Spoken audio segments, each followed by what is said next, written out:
जहां भारत में जश्न का माहौल है तो पाकिस्तानी फैंस का गुस्सा फूट पड़ा है।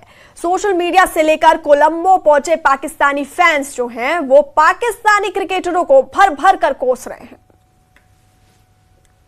नहीं हारना चाहिए था। मैं आता हूँ हर दफा यहाँ से जलील होके जाता हूँ, ख्वार होके जाता हूँ, रुसवा होके जाता हूँ। इनको कभी भी शर्म नहीं है, हया नहीं है कि हम 22 करोड़ आवाम के लिए, इस झंडे के लिए, इस मुल्क के, मेरे पाकिस्तान के नाम के लिए खेले, शान के लिए खेले कि 22 करोड़ आवाम के लिए। मुझ जैसे मस्कीन गरीब पे तरस खाएं जो अपना पैसा, अपना खर्चा, अपना टाइम बर्बाद करता है, यहाँ पर आता है, मैच देखता है, अपना काम काज सब कुछ। हम महंगा टिकट एक मैच के लिए लेके आए, वो हमें शर्मिंदा कर रहे थे, हमें शर्म आ रही थी और हम मायूस थे अपनी टीम की कारकर्दगी से। हम मायूस है कि सैयद मोहसिन नकवी का एक बयानिए, उन्होंने इतना एक माइंड सेट बनाया, इतना बड़ा बयानिया सेट किया, इतना बड़ा इमेज गलत किया और हमारी टीम 1 मिनट में उस इमेज को खाक में मिला देती है। मुझे शर्म आ रही है।